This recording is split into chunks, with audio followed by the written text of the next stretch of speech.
కాబట్టి మా చేత ఈరోజు పాండవ రాజసూయ యాగాన్ని జరిపిస్తున్నారు. చాలా మంచి కథ.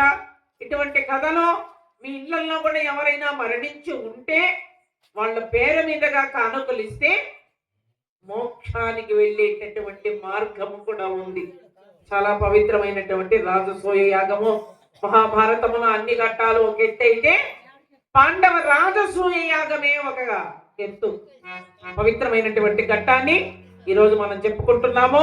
నేను చెబుతున్నటువంటి కథలో ఎన్ని తప్పులు ఉన్నా, తప్పులు కుప్పలుగా ఉన్నా ఒప్పులుగా భావించి నన్ను మీ బిడ్డ వలె భావించి ఆదరించి మన్నించి క్షమిస్తారని మరి కోరుకుంటూ కథాఘరములకు వెళ్ళిపోతున్నాం. వెళ్ళిపోయే ముందు కాస్త గట్టిగా గోందలు పెట్టాలి. పగడ్బందీగా కూర్చున్నాం.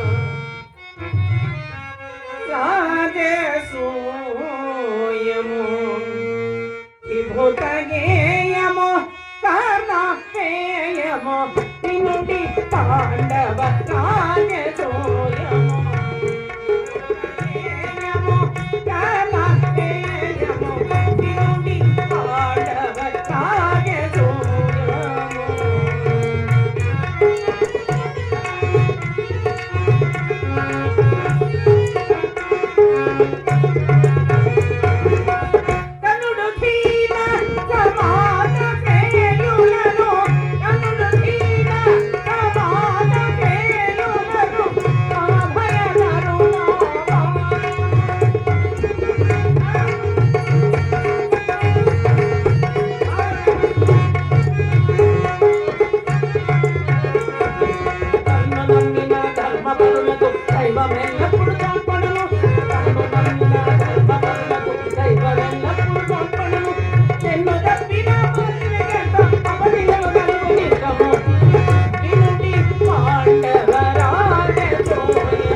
గోవింద అంటే ఏమన్నా ముత్యాలు రాలిపోతాయా?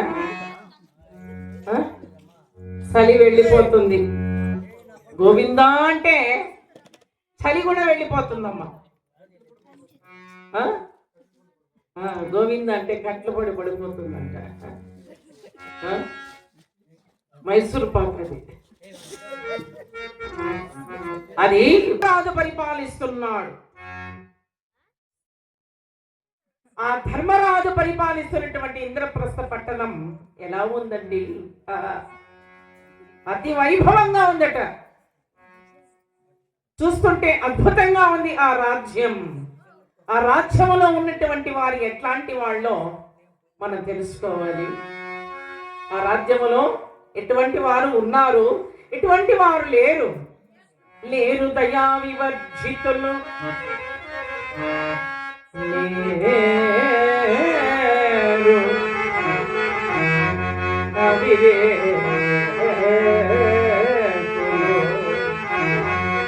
లేరు దుండగులు, లేరు నిరక్షర పక్షులు, లేరు నిరక్షర పక్షులు,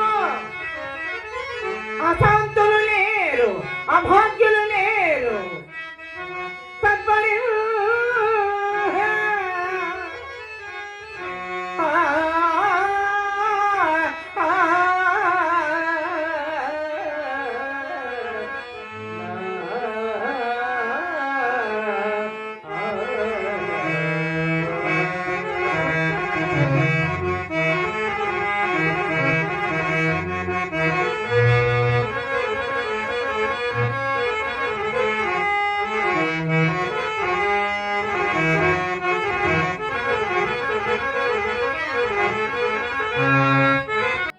దయ లేని వారు లేరట, అంత దయ ఉన్నవారే.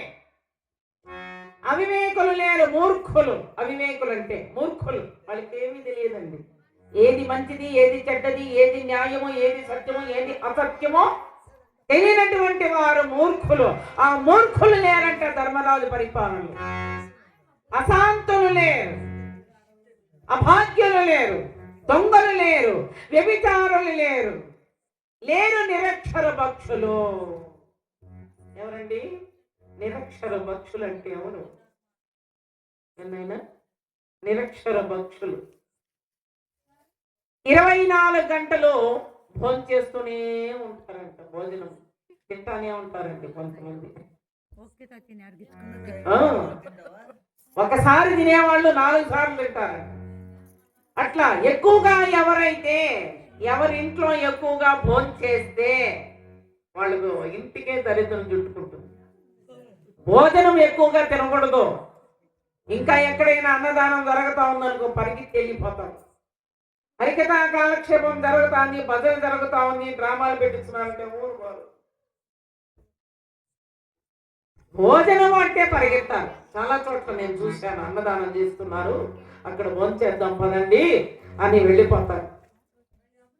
కాబట్టి మనిషికి ఎంత మాత్రము భోజనమో అవసరమో అంతే తినాలి. ఎక్కువగా తినేసామనుకో దొక్కల్లో కూడా కూర్చి మానసపుత్రులు, త్రిలోక సంచారులు, సరస్వతి స్వరూపులు, హరిదాసులకు ఆరాధ్యుడు ఆ మొహతి అనేటటువంటి వేణుమెట్టుతో గానము చేస్తూ వస్తూ ఉన్నాడంటే ఎక్కడికి? ఇంద్రప్రస్థ పట్టణానికి వస్తున్నాడు. నారాయణతే నారాయణతే నమో నమో భవ నారద సంనుత నమో నమో నారాయణతే నమో నమో భవ నారద సంనుత నమో నమో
ధర్మరాజు చూశాడు, సింహాల నుంచి పైకి లేచాడు. నాథమనిందుడు వారు, నారదా అభివందనాలు. నారదా ముల్లోకాలు సంచారం చేసేటటువంటి సమర్థులు మీరు దేని నిమిత్తమై ప్రవేశించారు నారదా? రండి నారదా కూర్చోండి అని సగౌరవంగా కూర్చోబెట్టాడు ధర్మరాజు గారు నారదుని. నీ తాత తండ్రులు నడిచినటువంటి న్యాయ మార్గాన్ని నడుస్తున్నావా? ధనలోభంలో పడి ధర్మ మార్గాలు విడిచిపెట్టలేదు కదా ధర్మరాజా అన్నాడు. లేదు స్వామి, ధర్మంగా పరిపాలిస్తున్నానయ్యా. నారదముని ఇంద్రుడు త్రిలోక సంచారులు. ఇప్పుడు మీరు ఏ లోకము నుంచి వస్తూ ఉన్నారు నారద అన్నాడు ధర్మరాజు గారు. స్వామి, త్రిలోకాలు తిరిగి వస్తున్నాను అన్నాడు నారదులు. ఏ లోకాలు? స్వర్గలోకం, తర్వాత నరకలోకం, తర్వాత భూలోకం అన్నాడు. స్వర్గం, నరకం, భూలోకం. అయితే స్వర్గలోకం ఎట్లా ఉంటుందో, నరకలోకం ఎట్లా ఉంటుందో నేను ఇంతవరకు చూడలేదు. మరి నారద, అవి ఎలా ఉంటాయో ఒక్కసారి దానిని వర్ణించి నాకు చెప్పు నారద అన్నాడు. అందుకు స్వర్గము గురించి మొదటిసారిగా చెబుతున్నాడు మరి నారద మహర్షుల వారి ధర్మరాజుకి. వినవయ్యా ధర్మరాజ, స్వర్గం ఎలా ఉంటుందంటే, నిగమోత్తమ విధుల మానినవారు పరదోషకుల దముగా నెప్పుకొనిడివారు పరులయున్నతికేవా పడువారు వనసకరులు చేసిన మేలు మరచువారు గరట సుజనాపకారుల న్యకాంతరటం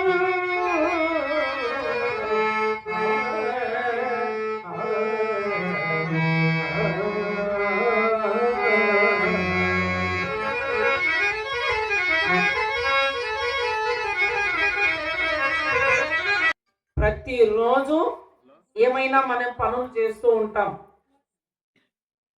ఆ పని సగంలో ఆపకూడదంట.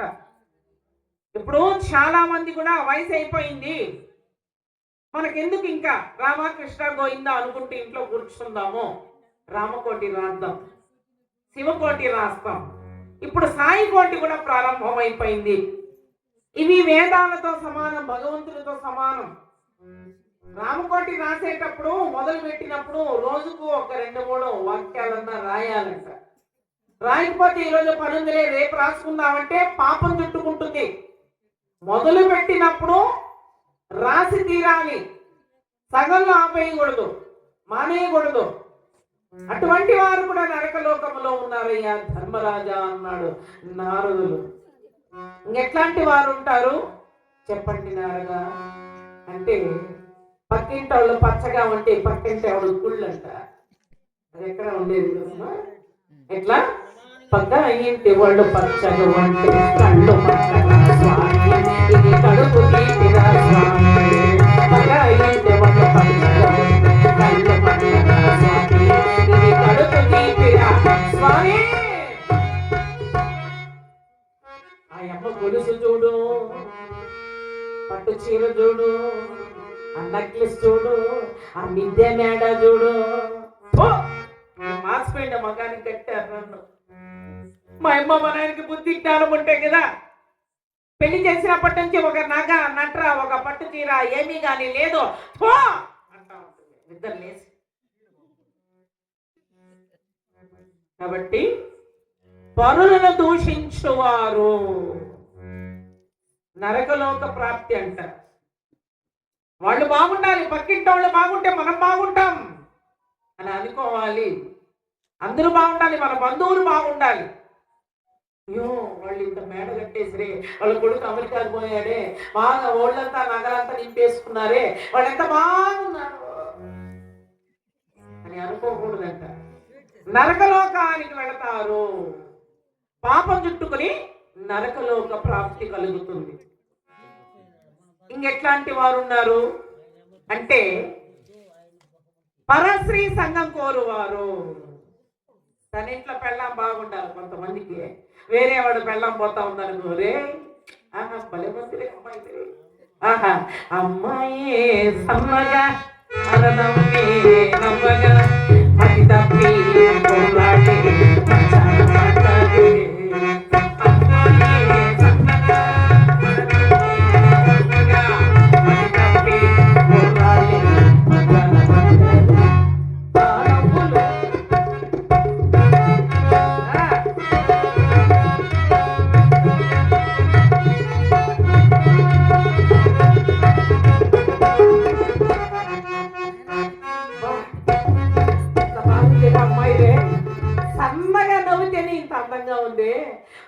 చల్లగా నవ్వింది అనుకో ఇంకా పైకే పోతారు ఆ?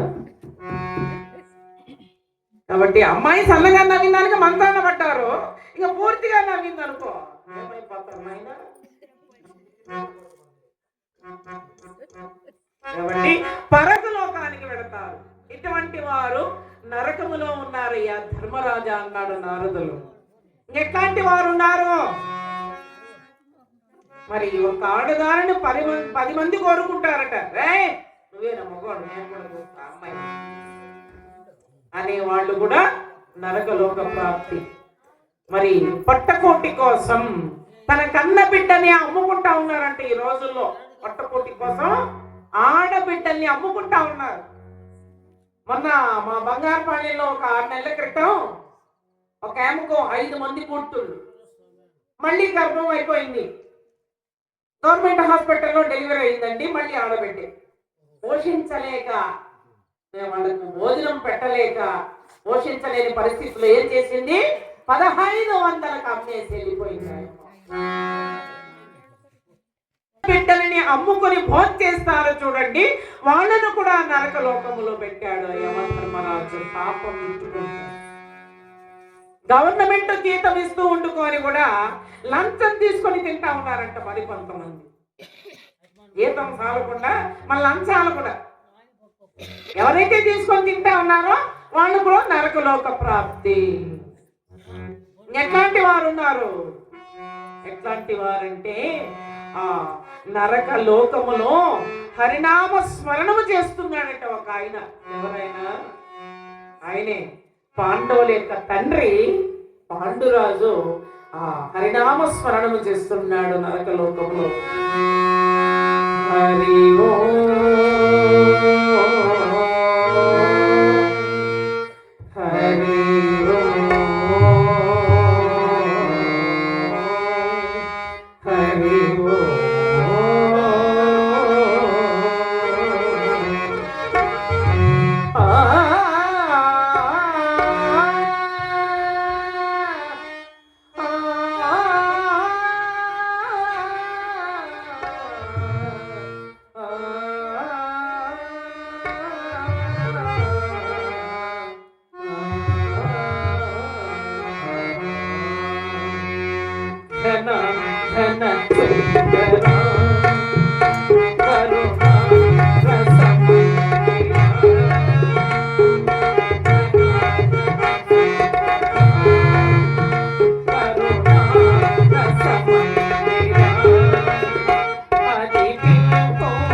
పాండురాజు, ఏమయ్యా 100 అశ్వమేధ యాగాలు చేసి శరీరాన్ని పవిత్రత చేసుకున్నటువంటి వాడవే నీవు నరకానికి ఎందుకు వచ్చావయ్యా అన్నాడు. అందుకు పాండురాజు అంటాడు, నారదా, భూలోకములో కింద మునీశ్వరుడు చండాంబిక అనేటటువంటి 2 భార్యాభర్తలు పగటి పూట రమించుకుంటుంటే జింకల రూపాన్ని ఎత్తి భార్యాభర్తలు 2 రమించుకుంటున్నారంట. భార్య కోరికను తీరుస్తున్నాడు కింద మునీశ్వరుడు. ఆ సమయంలో పాండురాజు వేటకు వెళ్ళి వస్తూ ఉంటే జింకల రూపంలో కనిపించారు భార్యాభర్తలు.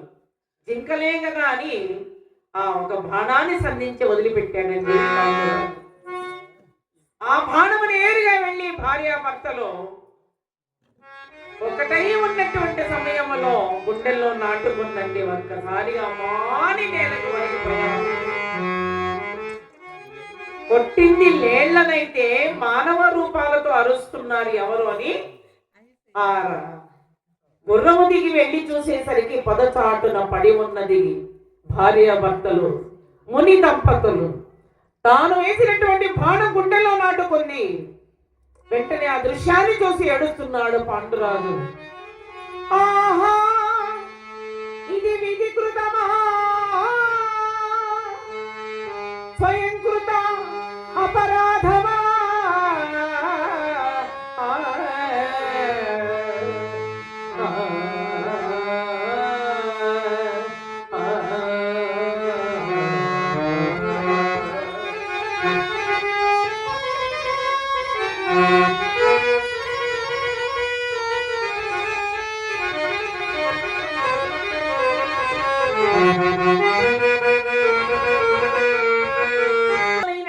వారు పగటి పూట రమించుకోకూడదు. రాత్రిపూటే నియమం పెట్టారు కాబట్టి రాత్రిపూటే రమించుకోవాలి, పగటి పూట రమించుకోకూడదు. పగటి పూట రమిస్తే రాక్షసులతో సమానం, రాక్షసులు కూడా అయిపోతారంట వచ్చే జన్మలో. ఈ జన్మలో మానవ జన్మ ఎత్తినా వచ్చే జన్మలో రాక్షసులే పుడతారంట. అందుకని రాక్షసులకు వర్తిస్తుంది. వీళ్ళిద్దరు ఏం చేశారు? మానవ రూపాలతో రమించుకోకుండా జింకల రూపం ఎత్తారు తన తపో మహిమ చేత. ప్రేమ అంటే ఈ ప్రపంచానికి ఒక సృష్టి అన్నమాట. ప్రేమలో కామములో పాల్గొంటే మితమై ఉండాలంట. మితిమీరి ప్రవర్తిస్తే మరి జబ్బులకు దారి తీస్తుంది. ఎన్నెన్నో జబ్బులు, వయసు ఉడిగిపోయింది అనుకో, మోకాలు కూడా పనిచేయమాదలు ఉంటాయి. కాబట్టి కొన్ని నియమము మనం పాటించుకోవాలి, పద్ధతి అనేది ఉండాలి. కనుక ఈ కామక్రీడల్లో మునిగి తేలుతున్నారు. ప్రేమ అనేది ప్రతి ఒక్కరికి సహజమే. ఏమ్మా, ఇందులో తప్పేం లేదు, భగవంతుడు నిర్ణయించింది. కనుక ఒక అబ్బాయి ప్రేమలో పడ్డాడంట. చూడండి, తండ్రి అయినటువంటి వాడు అంటాడు, ఒరే నాయనా, 15 సంవత్సరాలు వచ్చి రాకనే ప్రేమ అంటున్నావు, చెడు తిరుగుతున్నావు, తాగుతున్నావు, వద్దురా, ఇంటి పట్టిన పడుండ్రా, మంచి సంబంధం చూశారు, మంచి అమ్మాయి. ఆ అమ్మాయి గుణవతి, శీలవతి, సౌభాగ్యవతి, నాయన పెళ్లి చేసుకో అన్నాడు తండ్రి. కొడుకంటాడు, నాన్న నువ్వే చూసేది ఒక అమ్మాయిని, నేను ఎప్పుడో కాలేజీలో ఒక అమ్మాయిని ప్రేమించేశా. ఆ అమ్మాయి ఎట్లా అంటుంది తెలుసా? గుణవతి, శీలవతి, సౌభాగ్యవతి, గర్భవతి. నాయనో ఓరు దేవుడు, ఎప్పుడు చేసావురా గర్భవతిని? లేకపోతే సెల్ ఫోన్ ఇచ్చి కాలేజీకి పంపించినప్పుడే ఒక అమ్మాయిని చూసా, ప్రేమించేసా, గర్భవతిని చేసేసా. ఇప్పుడు ఆ గర్భవతిని మన ఇంటికి గృహప్రవేశం చేయించేస్తాను. మరే నాయన అన్నంత పని చేసావు కదరా, ఏదో కాలేజీకి పోతున్నావు, చదువుతున్నావు అనుకుంటే ఇన్ని రోజులు నీవు నిర్వర్తించింది ఇదేనా? ఎంత పని చేసావురా? ఇప్పుడు వాళ్ళ అమ్మ వాళ్ళ నాన్నకి వాళ్ళ అమ్మాయిని మా అబ్బాయికి ఇచ్చి పెళ్లి చేసుకుంటామని మాట ఇచ్చేసాను కదరా, ఇప్పుడు వాళ్ళకి నేనేం సమాధానం చెప్పేది అన్నాడు తండ్రి. కొడుకంటాడు, నాన్న తప్పకుండా అమ్మాయిని మన ఇంటి కోడలుగా చేసుకుంటామని మాట ఇచ్చావు కాబట్టి అదేదో అమ్మాయిని నువ్వే చేసేసుకో పెళ్లి అన్నాడు. వాళ్ళ నాయన అంటాడు, ఒరే నాయన మీ అమ్మ ఒప్పుకోదేమోరా. వాళ్ళ అమ్మ ఒప్పుకుంటే ఆయన కూడా పెళ్లి చేసుకోవడానికి సిద్ధంగా ఉన్నారు. చచ్చిపోయి ముసలం దగ్గర పోయి ఏ తాత పెళ్లి చేసుకుంటామంటే నాకెవరు ఇస్తారు ఇస్తే ఆయన కూడా బాగా పెళ్లి చేసుకుంటాడు. మన ముల్బాకలకి కథకు పోవాలని వెళ్ళామండి మేము. బస్ స్టాప్ లో కూర్చొని ఇద్దరు మాట్లాడుకుంటా ఉన్నారు. వాళ్ళ మాటలు బట్టి చూస్తుంటే ఇద్దరికి పెళ్ళాలు చచ్చిపోయినట్టుంది. వాళ్ళిద్దరు మాట్లాడుతా ఉన్నారు. ఎట్లా? ఒరే నాయనా, నా ఆడోళ్ళు చచ్చిపోయినప్పటి నుంచి నాకు నిద్రే వచ్చేది లేదురా. ఇంకొక ఆయన కూడా అట్లే అంటా ఉన్నాడు. పాపం చచ్చిపోయి ముసలోళ్ళకి ఆ తల్లు పెళ్ళాం గుర్తుకొచ్చేసింది పాపం.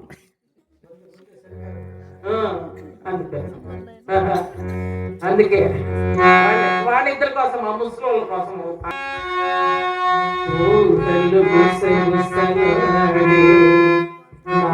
ఉదయం ఊగిసలాడే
పెట్టండి. కీర్తి చేసినటువంటి మహా వారి కోడలు, వారి కుమార్తె, వారి అల్లుడు, అలాగే మన మనవాళ్ళు మనవరాళ్ళు అందరూ కూడా కలిసి భక్తిపూర్వకంగా స్వర్గానికి పంపించాలి. వైకుంఠానికి మోక్షం వేరే, స్వర్గము వేరే. రమణ గోవింద, ఆంజనేయ వరద గోవింద, లక్ష్మీ రమణ గోవింద. గోవిందులు పెట్టండి. ఎవరు గోవింద అంటే వాళ్ళకు 150 సంవత్సరాలు ఆయుష్ గ్యారెంటీ. నిజంగా అమ్మా, 150 సంవత్సరాలు గ్యారెంటీ. గోవింద అంటే నల్లగా ఉండే వాళ్ళు కూడా తెల్లగా మంచి పర్సనాలిటీకి వస్తారు అన్నమాట. గోవింద అనకుండా మూతి ముచ్చుకొని ఎవరైతే కూర్చుంటారో ఎర్రగా మంచి పర్సనాలిటీ ఉంటే కూడా నల్లగా అయిపోయే అవకాశం జంబలకి బొమ్మ అయిపోతుంది. కాబట్టి మర్చిపోకుండా అందులో పాల్గొంటూ ఉండండి. అప్పుడప్పుడు గోవింద గోవింద గోవింద వస్తా ఉన్నాడు. ఆ భగవంతుడే పేర్లు, మంచి పేర్లు పెడితే ఇట్లాంటి పేర్లు పెట్టాలంట. సుబ్రహ్మణ్యం గారు, మరి మన వెంకటరమణ గారు హార్మోనిస్ట్ ఎంత మంచి పేరు పెట్టుకున్నారండి. ముందు కాలంలో ఏరి కోరి లక్ష్మి, వెంకటలక్ష్మి, వరలక్ష్మి, సుబ్రహ్మణ్యము ఇట్లాంటి పేర్లు పెట్టేవాళ్ళు. ఒరే నారాయణ అంటే తారక మంత్రం పిలుస్తుంటే సార్థకత మనకు. మరి లేచినప్పటి నుంచి పడుకునేంత వరకు నారాయణ నారాయణ, సుబ్రహ్మణ్యం సుబ్రహ్మణ్యం, వెంకటరమణ వెంకటరమణ, లక్ష్మి వరలక్ష్మి, వెంకటలక్ష్మి ఇట్లాంటి పేర్లు పెట్టుకోవాలి. పిలిస్తే మనకు పుణ్యం. పెంచే వాళ్ళకి కూడా పుణ్యం, పెట్టుకున్న వాళ్ళకి పుణ్యం. కనుక ఇంకా బేబీ బన్నీ పప్పి పండు లడ్డు యాపిల్ స్వీటీ అంత కుక్కలు పేర్లే ఓటు కూడా పనికొచ్చిందా? ఒకవేళ ఏదైనా ఏరి కోరి పార్వతమ్మ లలితమ్మ పద్మమ్మ అని పేరు పెట్టేశారనుకో, అది కూడా ఫ్యాషన్ షార్ట్ కట్. ఎట్లా? పార్వతమ్మ అనుకో పారు పారేది ఎంత కాబట్టి ఫ్యాషన్ అయిపోయింది. ప్రపంచం అంతా పేర్లు పెట్టుకోవడము పిలవడం కూడా ఫ్యాషన్ అయిపోయిందండి. లలితమ్మ పద్మమ్మ అలివేలు మంగమ్మ అని పిలిస్తే ఎంత జగన్మాత పేరు. కాబట్టి అన్నయ్య మన రామరెడ్డి గారు మొదటి కానుకగా పవిత్రమైనటువంటి కానుకలు సమర్పించుకున్నారు 100 రూపాయలు. మరి వారికి వారి యొక్క కుటుంబానికి ఆ రామచంద్రమూర్తి ఆయురారోగ్య శ్రైశ్వర్య భోగభాగ్యమునిచ్చి ఎల్ల వేళలా సర్వదా సదా తోడు నీడై వారిని వారి కుటుంబాన్ని చల్లగా కాచి రక్షించాలని మనస్ఫూర్తిగా కోరుకుంటున్నానండి.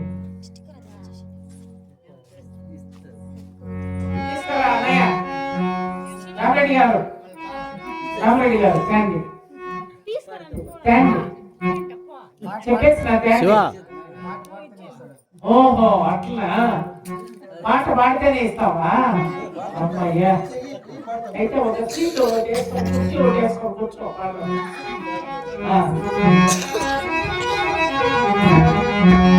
శంకరాభరణం 100 రూపాయలు ఇచ్చారు. దాసి గారిని ఎందుకు ఊరికే వదిలిపెట్టాలా? కలెక్షన్ ఇచ్చారు, సెలెక్షన్ చేసుకున్నారు సినిమా పాట. శంకర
నరకలోకానికి ధర్మరాజు యొక్క తండ్రి నరకలోకానికి వెళ్ళారు. ఆ తర్వాత పాండురాజు నీవు నరకలోకానికి వచ్చినటువంటి కారణం ఏమిటి అన్నాడు. హిందమునీశ్వరుని చండాంబికని భార్యాభర్తల్ని చంపిన కారణము చేత నేను నరకలోకానికి వచ్చానయ్యా నారద అన్నాడు. చాలా సంతోషం. అయితే ఇప్పుడే వెళ్ళి నా బిడ్డలు పాండవులు భూలోకములో ఉన్నారు.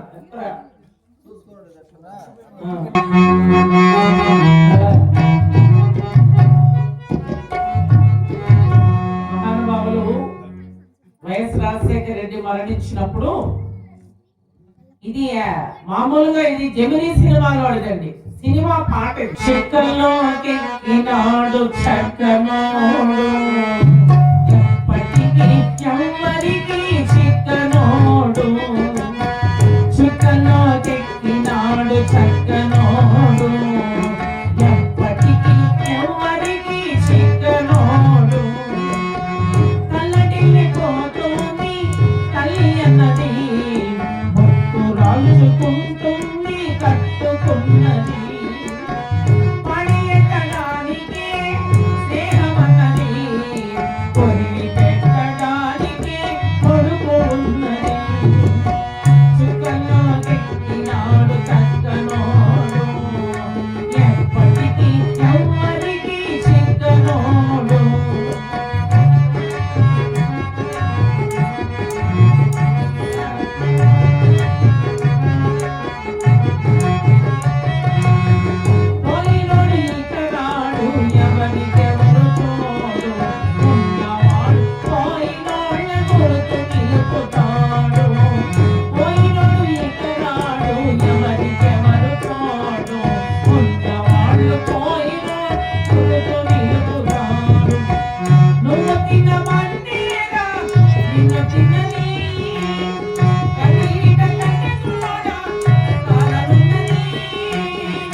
ఈ రోజు మన మధ్యలో మహానుభావుడు లేకపోయినా ఈ కన్న తల్లి బిడ్డను నిజంగా మహారాజేనండి. ఆయన చక్కనైనటువంటి కుమారుడి కన్నారు మరి నాగరాజు గారు.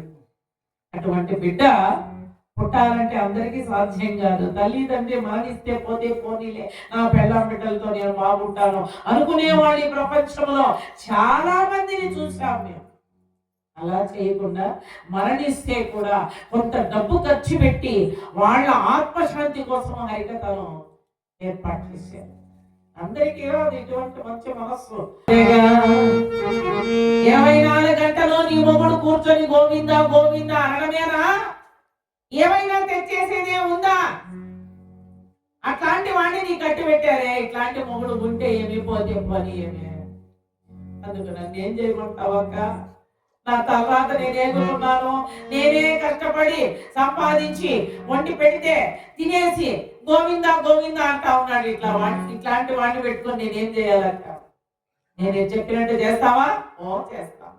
అయితే ఆయన గోవిందా గోవిందా అనేటప్పుడు 5 లీటర్ల నూనె పొయ్యి మీద పెట్టి బాగా సలసలసలని కాల్చి ఆ నెత్తిని పోసి చచ్చి ఊరుకుంటాడు.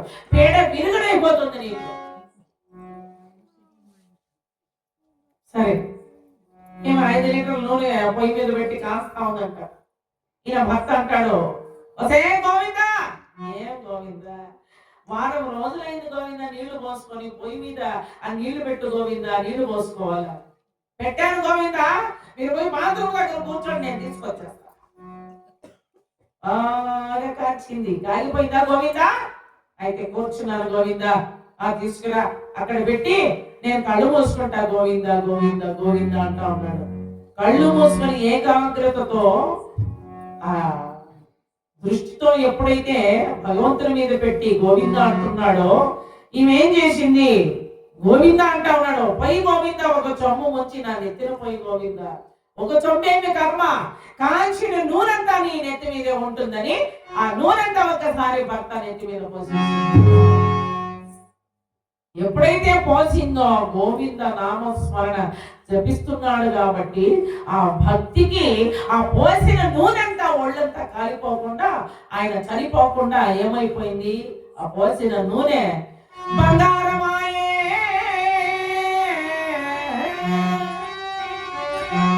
బంగారం అయిపోయిందంట. ఆ పోసిన నూనెంతా చూసేసింది పెళ్ళం. నా మొగుడు, నా మొగటెంకాయి, నా ఖర్చులు పడ్డు, నా జాంగిరి, నా జిలేబీ, నా మైసూరు పాకు, అబ్బా ఆ నగలంతా చేపించుకోవాలి బంగారంతో. వెంటనే రాత్రికి రాత్రి ఆచారం వాళ్ళ దగ్గరికి చేసి కావాల్సిన నగలంతా చేపించేసుకుని వేసేసుకుని తెల్లవారింది. ఆడవాళ్ళు చూడాలి కదా, ఒక చీర తెచ్చినా ఒక నగ తెచ్చినా మన ఆడవాళ్ళు పక్కింటోళ్ళు చూపించాలి. భలే బాగుందక్క, ఈ చీర భలే బాగుందక్క, బాగుందక్క చెప్తే సంతోషం అని పక్కింటి వాళ్ళు చూడాలి కదా. ఏమేం చేసింది, ఎక్కడికి వెళితే ఆడవాళ్ళు ఎక్కువగా వస్తారని కొలాయి దగ్గరికి పోదాం, ఆడ వస్తారు, అన్ని ధరించుకుంది కడవన చక్కర పెట్టుకుని బయలుదేరిపోతా ఉందంట. రంగి పగలపాడి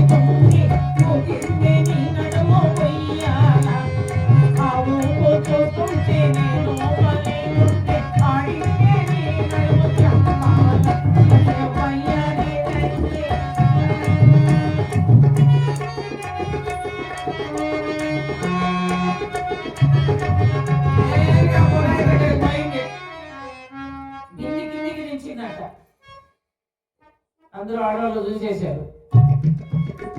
ఎక్కడి నుంచి వచ్చింది, ముసముసలు ఆడుతా ఉన్నారు, ఎక్కడి నుంచి వచ్చేసింది దీనికి నగలంతా, నిన్నటి వరకు ఒక నగ చెవులు కూడా కమ్మలేవే, రాత్రికి రాత్రి ఎక్కడి నుంచి వచ్చేసింది నగలంతా అని మాట్లాడుకుంటా ఉన్నారు. ఈమె సలహా ఇచ్చింది ఏదో మొగిని చంపేయమని. ఆయమ్మ వచ్చిందంట. ఆయమ్మ కూడా, ఏమే శ్యామలా, ఈ రాత్రికి రాత్రి ఈ నగలంతా ఎక్కడి నుంచి వచ్చింది, నీ మొగుడేమో దొంగతనానికి వెళ్ళాడా, లేకపోతే నువ్వేమైనా చేసుకొచ్చావా, ఎట్లా వచ్చాయి నగలు?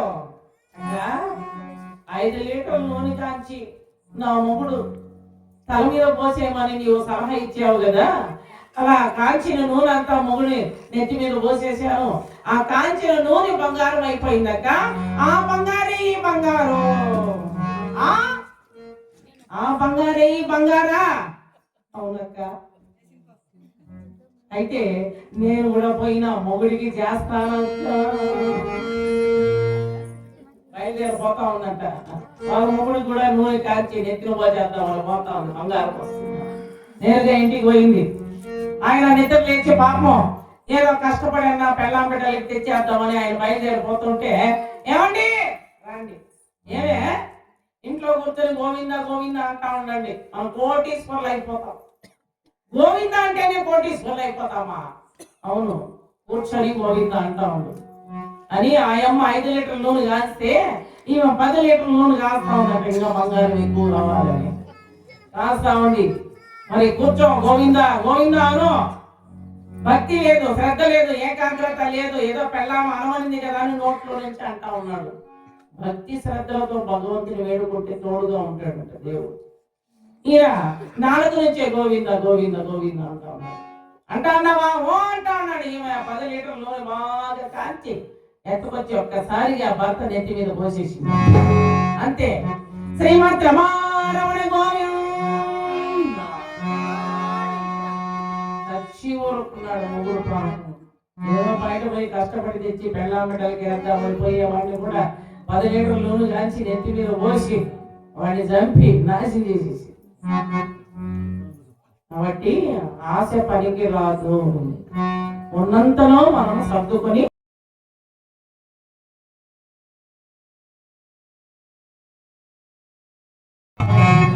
వసంతాలు పూచే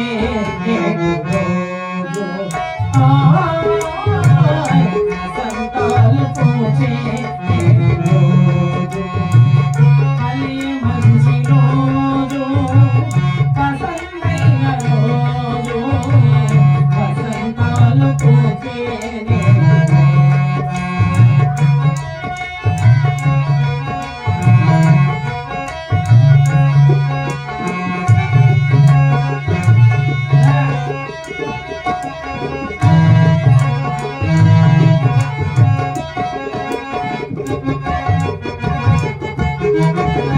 గుండెలోని కోరికలన్నీ పువ్వులుగా చెగసిన రోజు పువ్వులైన కోరికలే కోటిలోన తేలిన రోజు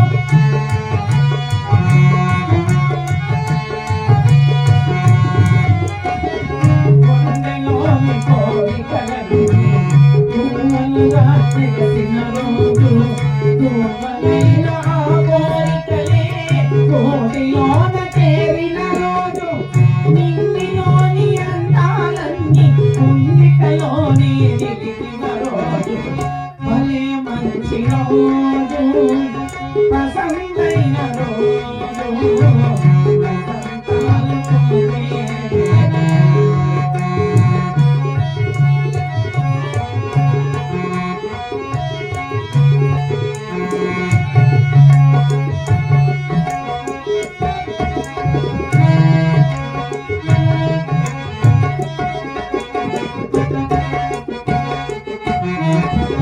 చందమామ అందిన రోజు బృందావని నవ్విన రోజు తొలి వనపులు తెలిపిన రోజు కులదైవో పలికిన రోజు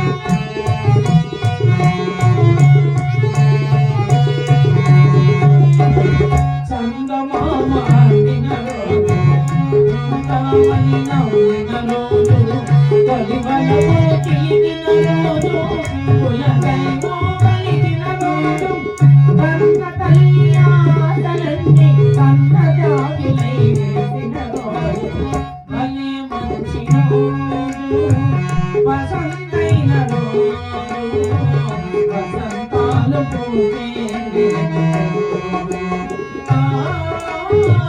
వసంతాలు పూచే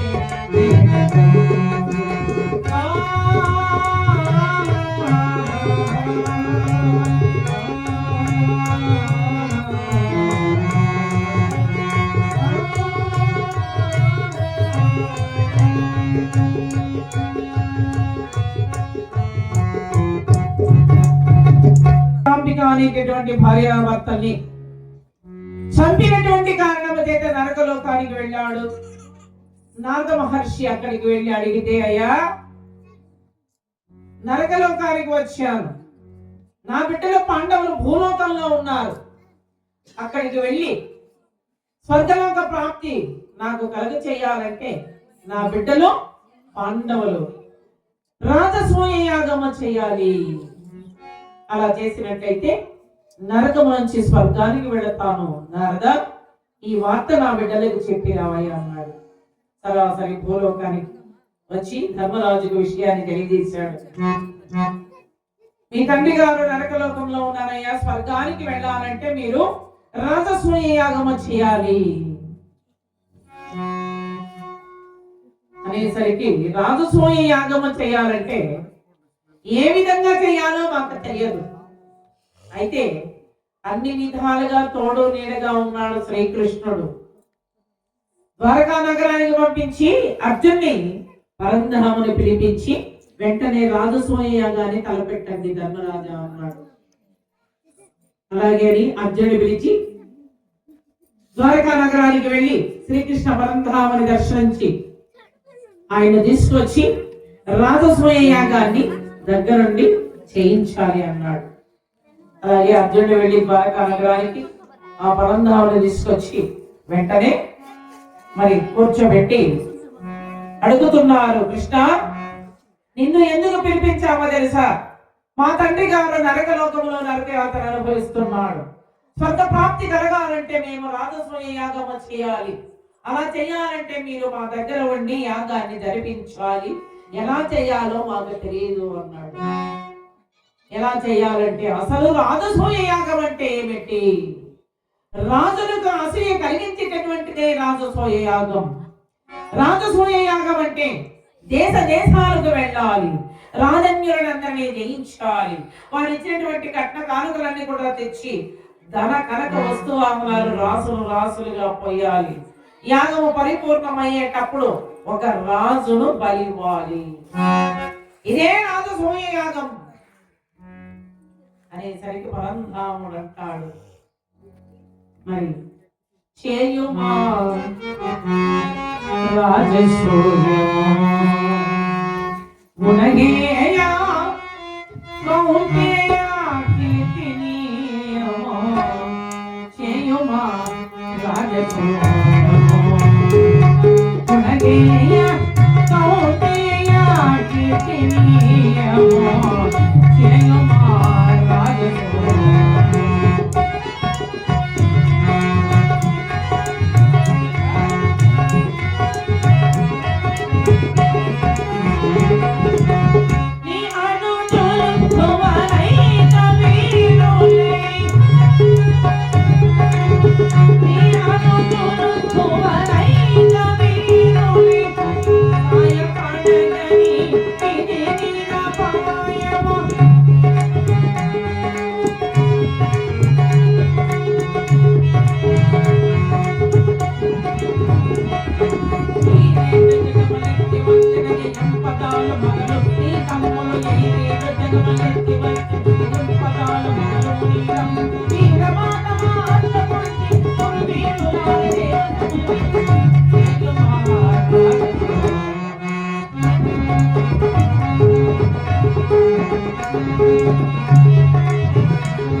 అటువంటి యాగాన్ని మీరు చేసినా మీకు మంచి కీర్తి వస్తుంది.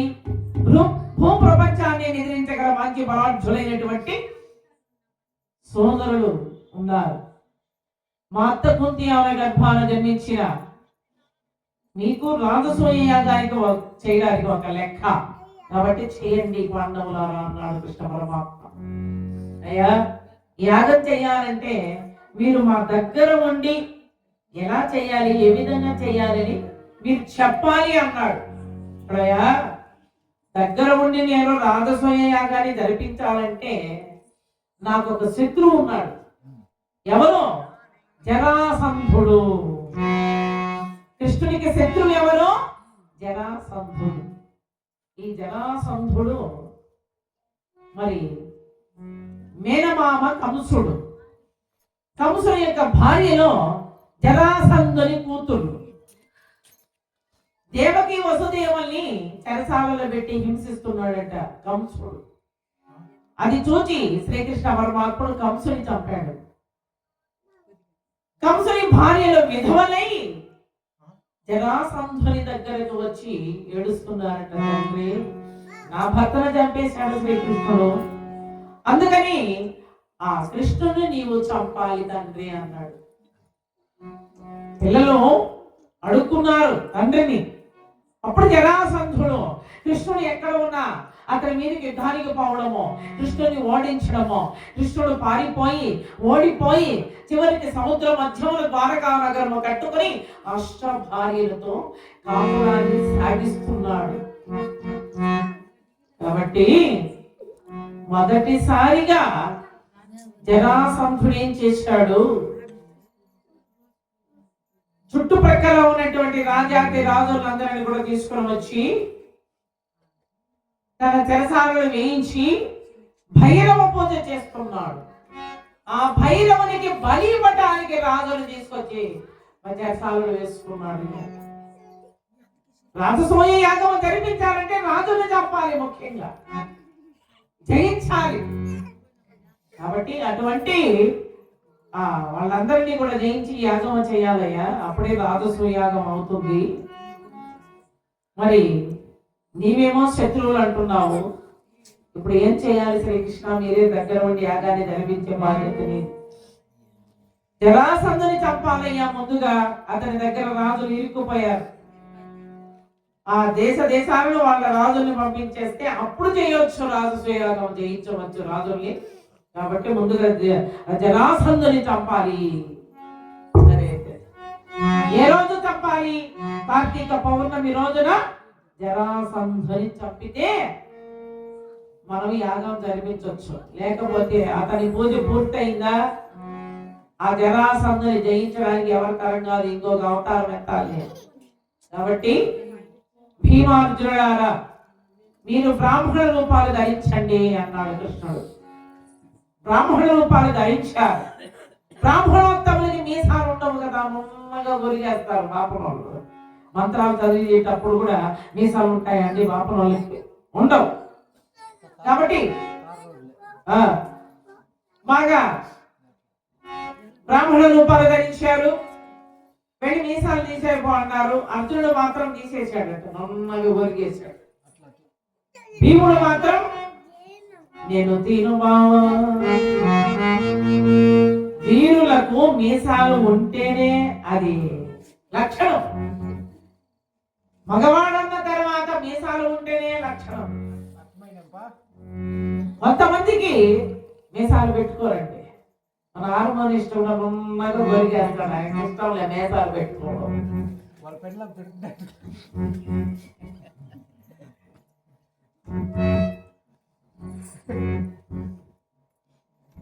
కొంతమంది హిందీ యాక్టర్లో హీరోలో బాగా తీసేస్తారు, వాళ్ళకి అట్లా ఇష్టం. కొంతమంది పెడతారు మీసాలు, బుర్ర మీసాలు పెట్టేస్తారు, బాగా నులి పెట్టేస్తారు. దాని మీద తమిళనాడు వాళ్ళంతా ఎక్కువగా బుర్ర మీసాలు పెట్టేస్తారు, అట్లే తిప్పేసి ఉంటారు, చూస్తేనే భయం అయిపోతుంది. మరి కొంతమంది ఈ పక్క తీసేస్తారు, ఇక్కడ మాత్రం పెట్టుకుంటారు. కోడి మీసం ఈ పక్క తీసేసి మధ్యలో మాత్రం పెట్టుకుంటారు, అంటే ఈగ మీసం అంటారు. మరి కొంతమంది బాగా గొరిగేస్తారు, బాగా గొరిగేసి పురాణ పెట్టుకుంటారు. ఏ అన్నారు ఎన్టీఆర్ సార్, ముందు కాలంలో హీరోలు మరి ఎన్టీఆర్, మరి నాగేశ్వరరావు ఇట్లాంటి వాళ్ళు పెట్టుకుంటేవారు పాత సినిమాల్లో.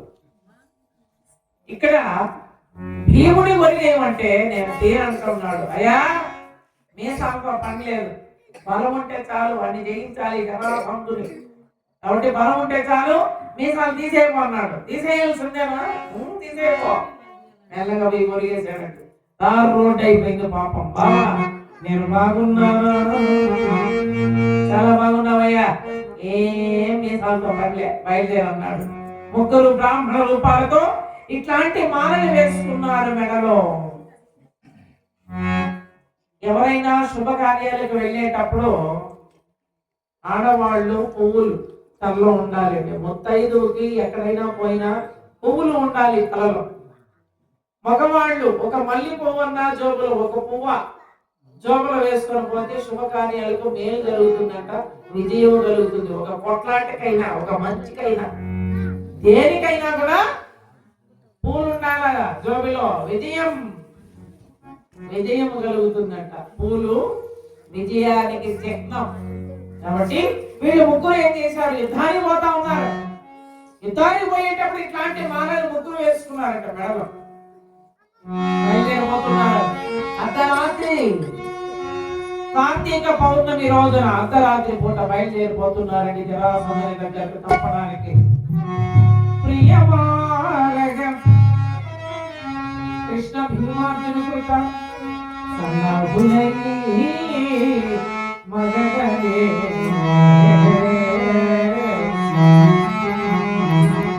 చైతన్యకాచల శృంగ సమీపమున ధనిరాజు భేరీరను పగలమోది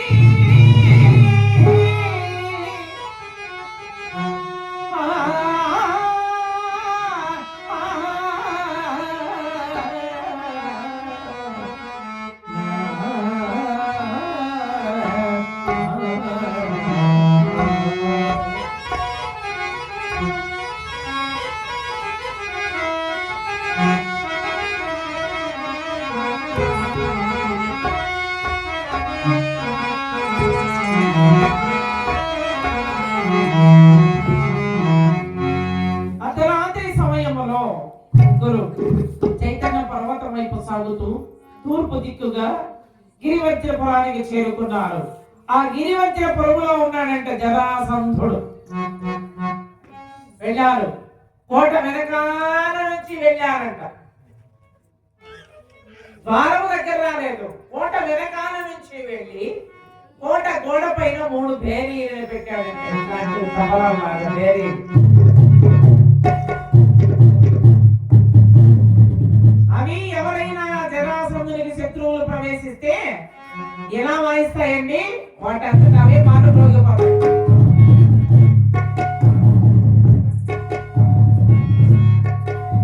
అప్పుడు తెలుసుకొని వాళ్ళతో యుద్ధానికి వెళ్తాడంట జరాసంధుడు. అట్లాంటి భేరీని పెట్టాడు. కృష్ణుడు చూశాడు ఆ భేరీని. భీమసేన వెళ్ళి ఆ కోట గోడపైకి ఎక్కి ఆ 3 భేరీలను పగలగొట్టి క్రిందికి రావయ్యా అన్నాడు. సరే బాబా అని గదాయుధాన్ని కింద పెట్టి మీసాలు దువ్వుకుంటూ, మీసాలు ఏడున్నాయి, తాడు రోడ్డు అయిపోయింది, అయినా వాళ్ళ లక్షణాలు అవి కాబట్టి మీసాలు దువ్వుతా ఉన్నాడు. అలవాటు అయిపోయింది ఆయనకు. మీసాలు దువ్వి ఎక్కాడు కోట గోడపైకి. ఎక్కి ఆ 3 భేరీలను పిడికిలి బిగించి పాల్గొట్టబోతున్నాడు.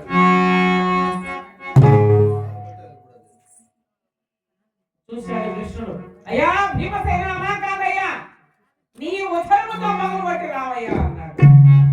ఏం బావా, నీ కడుపుతో పగలగొట్టి రావయ్యా అన్నాడు. అర్థమైపోయింది. తర్వాత కడుపును మరింత ఉడికించి కొండలాగా ఆ 3 భేరీలను శబ్దము రాకుండా పగలగొట్టి క్రిందికి వచ్చాడు. బావా చూసావా నా ప్రతాపం? ఇక్కడ కాదు నాయన నీ ప్రతాపము, లోపలికి వెళ్ళి జరాసంధుని చంపినప్పుడు కదా నీ ప్రతాపం. కాబట్టి పదా అన్నాడు. ఏం బావా, కోట వెనకాల నుంచి లోపలికి పోవడమా వీరుల లక్షణం కాదు బావా.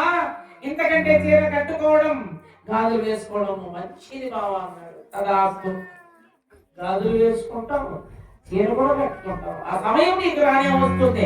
ఎందుకని ఆశపడ్డావు కాబట్టి నీకు ఆ సమయం రానే వస్తుంది అని చెప్పిన తర్వాత నేరుగా లోపలికి ప్రవేశించారు. జరాసంధుడు మహానిష్ఠా గరిష్ఠుడై భైరవ పూజలో నిమగ్నుడై కూర్చున్నాడు. ఏమందరూ ఒకసారిగా పిల్ల అని చేస్తారే?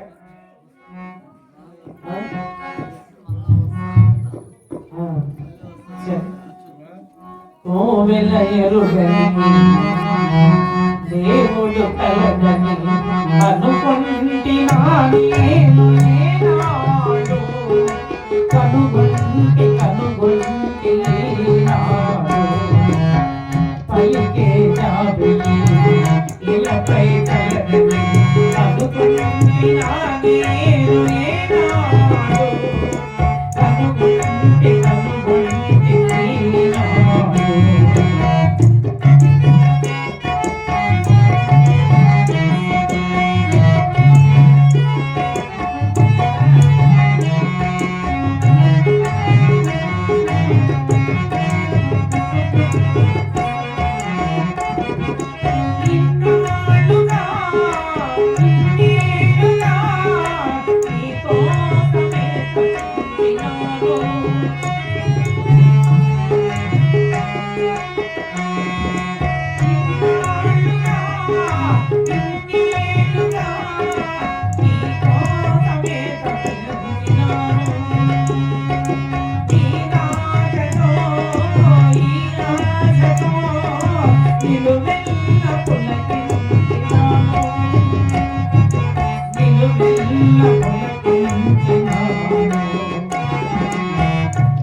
ఇన్నాళ్ళుగా ఇన్నేళ్ళుగా ఈ కోనలో దాగినావు.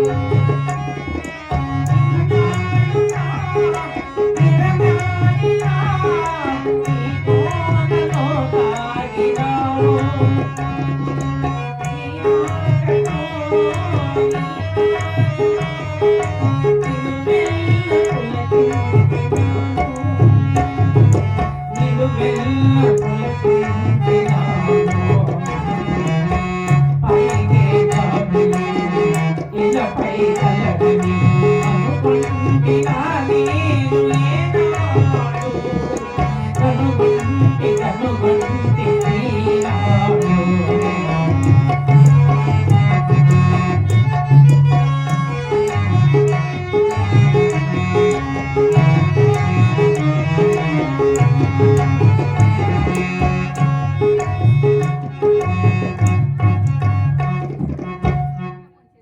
లోపల జరాసంధుడు ఏం చేస్తున్నాడు? మహానిషా గరిష్ఠుడై భైరవ పూజ చేస్తున్నాడు. భైరవ పూజ ఎలా ఉంది? ఓం నమ శివాయ,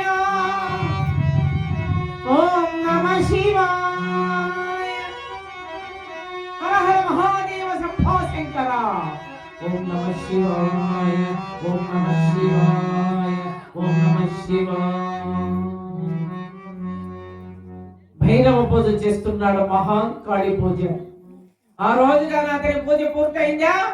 అతని జయించడం ఎవరి తరం కాదు, కృష్ణ పరమాత్మని తరం కూడా కాదు. ఆ రోజుగా అతని పూజ పూర్తయిందంటే. కాబట్టి ముగ్గురు వెళ్ళారు, పూజ చేశాడు.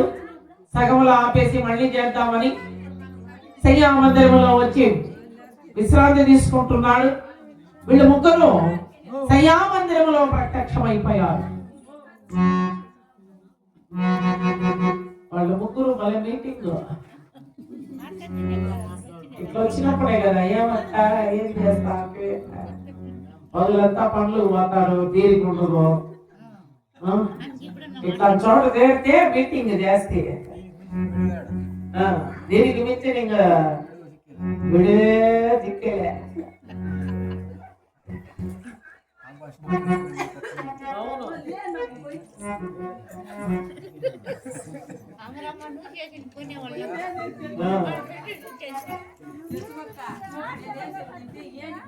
శయ్యా మందిరంలో వెళ్ళి కూర్చున్నాడు, విశ్రాంతి తీసుకుంటున్నాడు. వీళ్ళు ముగ్గురు బ్రాహ్మణ రూపాలతో ప్రత్యక్షమై అలా నిలబడిపోయేసరికి బ్రాహ్మణోత్తమును చూస్తేనే జరాసంధునికి ప్రీతి అన్నమాట. ఎంతటి అర్ధరాత్రి సమయమైనా వాళ్ళను సత్కరించి పంపించడం అతని ఆనవాయితీ. కాబట్టి బ్రాహ్మణోత్తములారా నమస్కారం. మీరెవరు? మీ పేరేమిటి? మరి మీకేం కావాలి? అన్నదానమా, భూదానమా, వస్త్రదానమా, గోదానమా, అగ్రహారాల ఏం కావాలో కోరుకుంటే నేను ఇచ్చి భైరవ పూజలో నిమగ్నుడై కూర్చోవాలి. చెప్పండి అనగా మాయా కృష్ణ పరమాత్ముడు అంటాడు, ఒరే జరాసంధ, నీ దానాన్ని తీసుకోవడానికి మేము ఇక్కడికి రాలేదు. నీ మదమ అణచి నిన్ను అంతమ చేయడానికే వచ్చి ఉన్నాము రా మూర్ఖుడా. ఏమిటిది? చూస్తుంటే బ్రాహ్మణులు కనపడుతున్నారు, మాటలు చూస్తుంటే గంభీరంగా ఉన్నాయి. ఎవరు మీరు? ఇంతటి అర్ధరాత్రి సమయమున ఇట గర్జించి అభ్యాగత వేషాలు ధరించి మిత్రులు వచ్చు ద్వారముల రాక శత్రువులు వచ్చు ఆ ద్వారముల కోట లోపలికి ప్రవేశించి నా మర్మాలు తెలుసుకుని నా మదము అణచడానికి వచ్చి ఉన్నారని మాట్లాడుతున్నారే, ఎవరు మీరు? నడివేగిద్దామని ఇక్కడ గర్జించారు అనగా మాయా కృష్ణ పరమాత్ముడు అంటాడు, ఓరి జరాసంధ, తెలియక మమ్మల్ని అడుగుతున్నావు, తెలిసి ప్రవర్తిస్తున్నావు. విను, మేము ముగ్గురు ఎవరనుకున్నావు? ఇతనే వాయుదేవుని కుమారుడు భీమసేనుడు, ఇతనే దేవేంద్రుని కుమారుడు అర్జునుడు, నేనే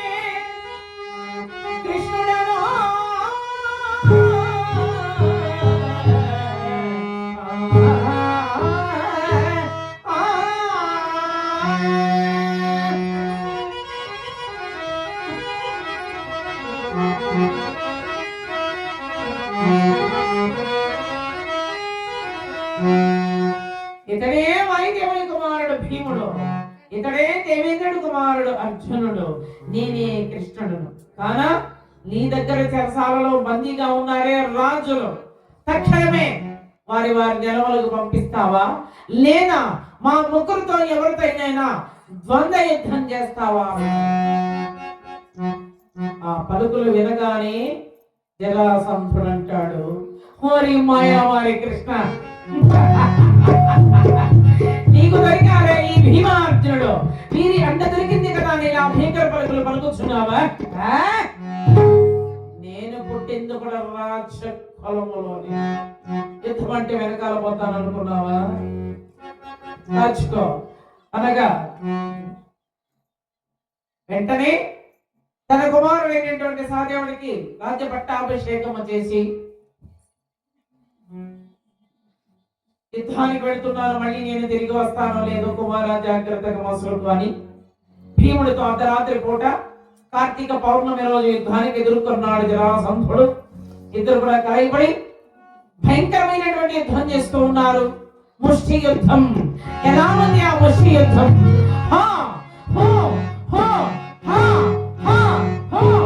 అంటూ భయంకరమైనటువంటి ఆ తొడలు తట్టుకుంటూ, ఆ భుజాలు తట్టుకుంటూ ఇద్దరు కూడా యుద్ధము చేస్తూ ఉన్నారండి. అలా యుద్ధము చేస్తూ చేస్తూ జరాసంధుని పట్టుకుని భీమసేనుడు జరాసంధుని కాలును తన కాలితో తొక్కి పట్టుకుని మరి కాలని చేత పట్టి రెండుగా చీల్చాడు.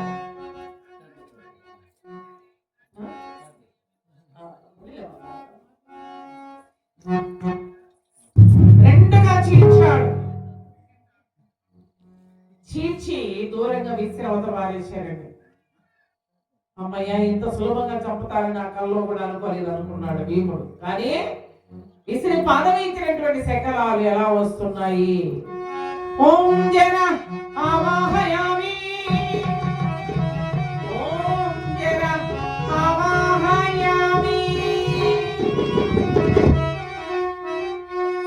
ఓం జన ఓం జన అంటూ ఒకదానికొకటి అతుక్కుని నూతన యువకుడు వలె పైకి లేచి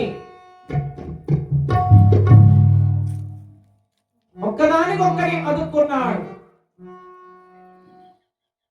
అతుక్కునేసరికి నూతనపై మరి యువకుడు వలె పైకి లేచి భీమునితో మళ్ళా యుద్ధానికి ఎదుర్కొంటున్నాడు. ఇలా ఒక రోజు కాదు, 2 రోజులు కాదు, 3 రోజులు కాదండి, 15 రోజులు యుద్ధం చేశారు. కార్తీక పౌర్ణమి రోజున ఆరంభమైనటువంటి యుద్ధము త్రయోదశి వరకు సాగిందన్నమాట. 15 రోజులు యుద్ధం చేశారు. జయాపజయాలు ఎవరికి కలగలేదు, యుద్ధం చేస్తూనే ఉన్నారు. ఇక నా ప్రాణాలు పోతాయి, కృష్ణుడు మొహమైనా చూసి మరణిద్దామని ఆ భీముడు అలా చూశాడట. చూస్తూ ఉండగా కృష్ణ పరమాత్మ ఒక గట్టి దర్పణ జాగ్రత్తగా తీసుకున్నాడు. రెండుగా చీల్చాడు. కుడి చేతనున్నది ఎడమ వైపుకి, ఎడమ చేతను కుడి వైపుకి శకలాలు విసిరివేశాడు. అది భీముడికి అర్థం కాలేదు. మళ్ళీ తీసుకున్నాడు, రెండుగా చీల్చాడు.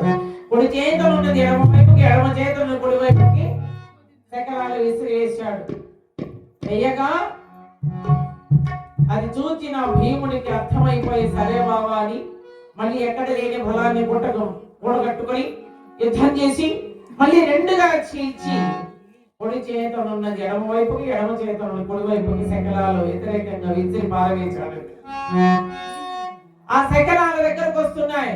ఓం జన ఆవాహయామి, ఓం జన ఆవాహయామి. ఆ రెండు ఒక్కటిగా వచ్చి అతుక్కున్నాయండి. మరి మరి వ్యతిరేకంగా వేసేసాడు కాబట్టి అతుక్కోవడానికి వీల్లేదు. భుజాలు వ్యతిరేకంగా వేశాడు కాబట్టి ఆ భుజాలు విలవిలా మరి తన్నుకుంటూ అక్కడికక్కడే జరాసంధుడు ప్రాణాలు విడిచిపెట్టేశాడు.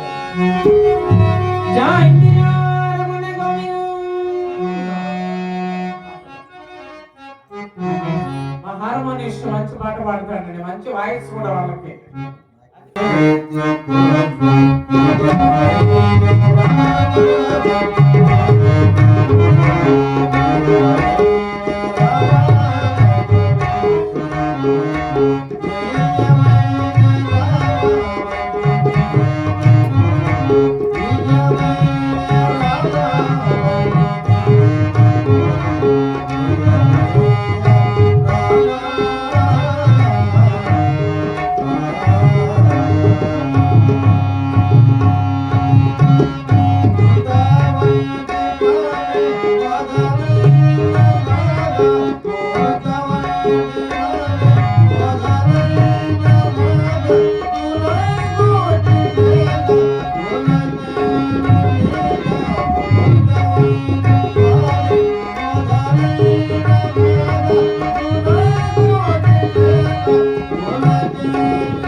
బయలుదేరుతుండగా జరాసంధుని కుమారుడు సహదేవుడు అతని దగ్గర ఒక పుష్పక విమానం ఉంటే అది కృష్ణ భీమార్జునికి ఇచ్చాడు.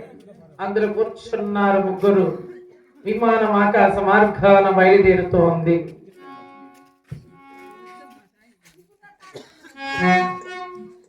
విమానం ఆకాశ మార్గాన బయలుదేరుతోంది. అప్పుడు భీముడు అడుగుతున్నాడు, ఈ జరాసంధుడు ఎవరో, ఇతని జన్మ వృత్తాంతం ఏమిటి, ఎన్ని మార్లు చీలుస్తున్నా అన్ని మార్లు అద్దుకోవడానికి కారణం ఏమిటి కృష్ణ? తప్పకుండా నాకు ఈనాడు చెప్పి తీరవలసిందే అని కూర్చున్నాడు. ఆ సమయానికి కృష్ణ పరమాత్మ చెబుతున్నాడు జరాసంధుని యొక్క జన్మ వృత్తాంతం. మరి భీమసేన, ఈ జరాసంధుడు ఎవరో కాదు,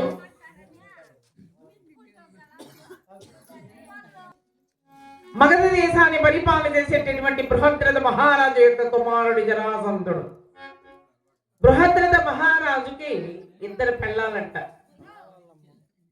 ఇద్దరు పెళ్ళాలు చేసుకున్న వాళ్ళకి తెలుస్తుంది, అబ్బా అందరికి తెలియదండి. అమ్మా, ఇద్దరు పెళ్ళాలు చేసుకున్న వాళ్ళకి తెలుస్తుంది ఆ బాధ. ఒక పెళ్ళాన్ని తీసుకొని పోయి ఫ్యాన్సీ స్టోర్కి పోతే మొత్తం కొనుచ్చే పాటికి మగవాళ్ళకి జుట్టు చూసిపోతుంది. ఒక ఆయనకి ఇద్దరు పెళ్ళాలంటమ్మా, ఒక ఆయనకు ఇద్దరు పెళ్ళాలు.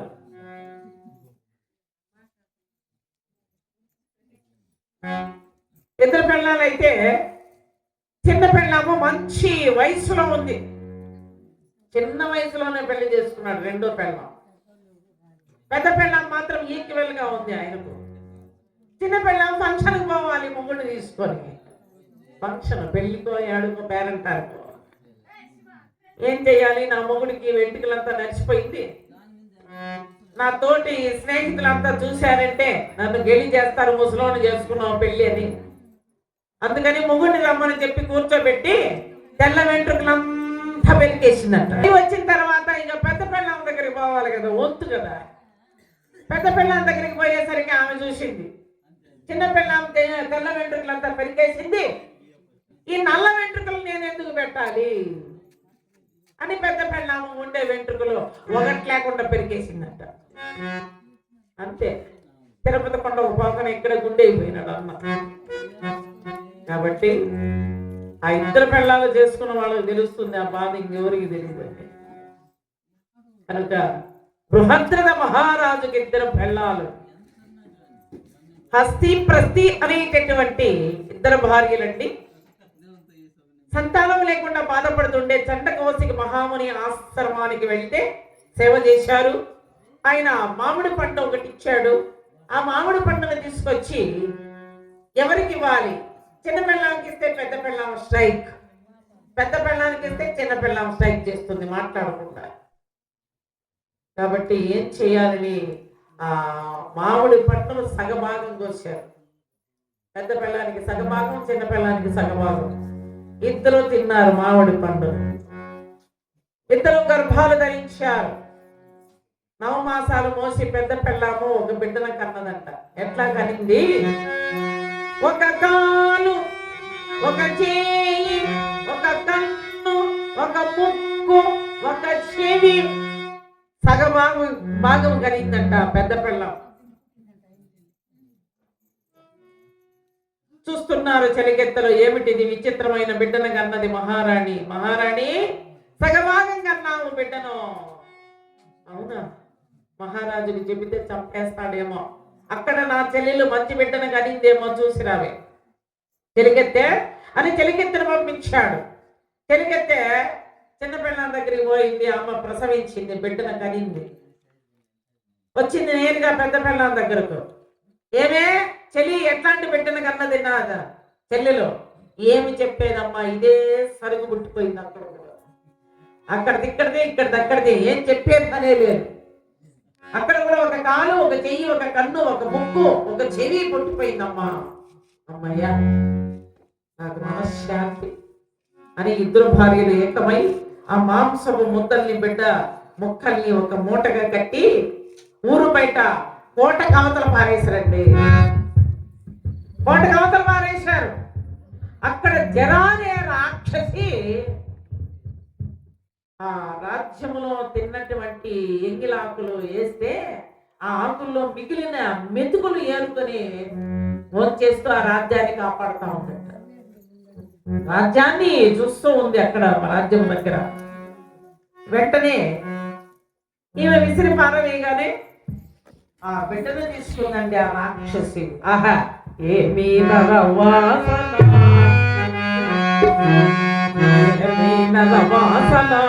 ఎంత కమ్మన, ఏమీ నరవాసన, ఎంత కమ్మన.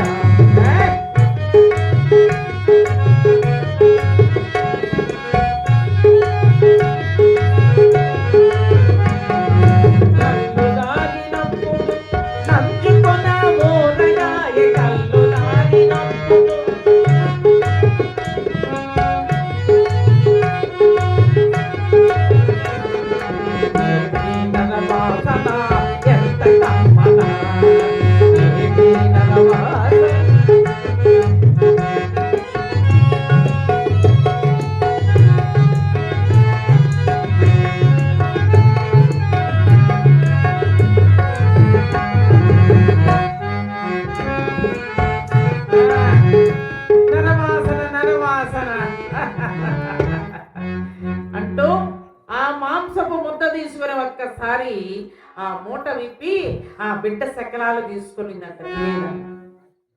నోరు దగ్గరికి తెచ్చుకొని తినేయాలని చూసిందండి. మరి విచిత్రమైన శకలాలు చూసేసి ఒక కాలు, ఒక చెయ్యి, ఒక కన్ను, ఒక ముక్కు, ఒక కాలు, ఒక చెయ్యి, ఒక కన్ను, ఒక ముక్కు, ఒక చెవి, ఏమిటి విచిత్రం అంటూ అలా చూస్తూ చూస్తూ రెండింటిని ఒక్కటిగా అతికించిందండి. అతికించగానే బిడ్డ బ్రతికిపోయాడు. బ్రతికిపోయి అల్లారు ముద్దుగా ఏడుస్తున్నాడు. ఆ దాసి విసిరి పారవేసింది కదా బిడ్డను, ఏం చేస్తుందో ఈ రాక్షసి అని చూస్తా ఉందట. ఆ రాక్షసి ఆ బిడ్డను తీసుకొని జోలపాట పాడుతా ఉన్నాడు. లాలి నా చిట్టి తల్లి, లాలి నన్ను కన్న తల్లి,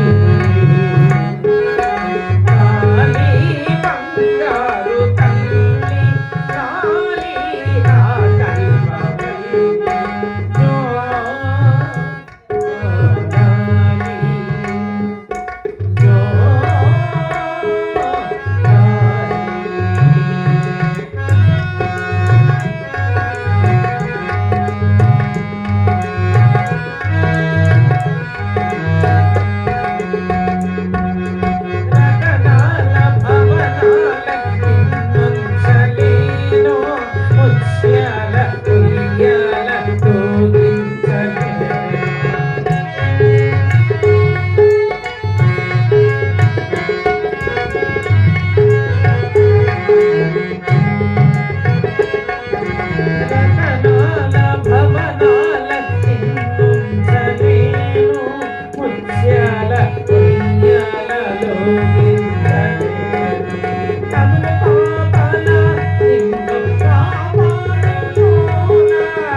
జోల పాట పాడుతా ఉన్నట్టు.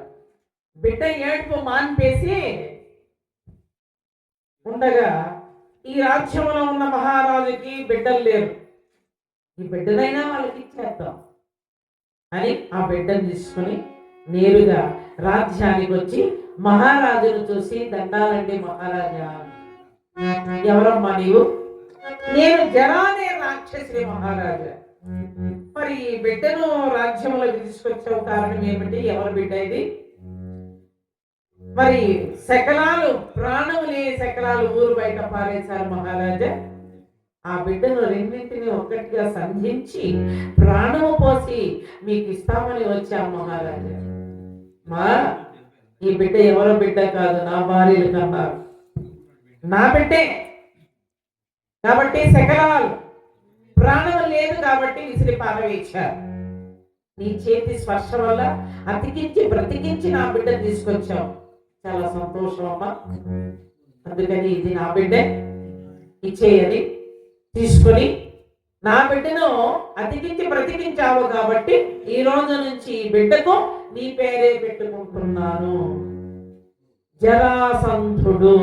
జరా అనే రాక్షసి సంధించిన బిడ్డ కాబట్టి జరాసంధుడు అనే పేరు పెట్టారండి.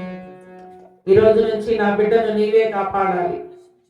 ఊరు బయట కొండ మీద నీ గుడి కట్టిస్తా, తిరణాలు జరిపిస్తా, మరి ఏట్లు కొడతా, మా ఇంటి ఇలవేల్పుగా నిన్ను కొలుచుకుంటా, నా బిడ్డను ఈ రోజు నుంచి కాపాడుకుంటురా అని వేడుకున్నాడు బృహద్రథ మహారాజు. అలాగే మహారాజా అని ఒప్పుకుంది.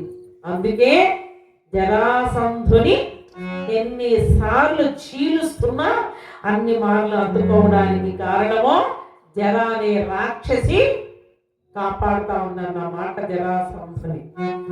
ఆ కారణం చేతనే అందుకుంటా ఉన్నాడు. చివరిసారిగా వ్యతిరేకంగా వేశారు కాబట్టి మరణించాడు జరాసంధుడు. ఇది జన్మ వృత్తాంతము భీమసేన అని తెలియచేసి జరాసంధుని వృత్తాంతాన్ని తెలియచేశాడు. తర్వాత ఆ విమానము ఆకాశ మార్గాన వస్తూ ఇంద్రప్రస్థ పట్టణం వచ్చేసింది. రథాన్ని దిగారు ముగ్గురు. దిగి ధర్మరాజుకు విషయాన్ని తెలియజేశారు. జరాసంధుని చంపాము అని తెలియజేస్తే ధర్మరాజు సంతోషముతో కృష్ణ పరమాత్మని అనుజ్ఞ వల్ల నలుదిక్కుల నలుగురి అన్నదమ్ములను దేశ దేశాలకు పంపించారు. దేశ దేశాలలో ఉన్నటువంటి రాజులందరినీ గెలిచి కట్న కానుకలన్నీ కూడా తెచ్చి రాసులు రాసులుగా పోశారు. ధన కనక వస్తువాహనాలు రాజసూయ యాగానికి.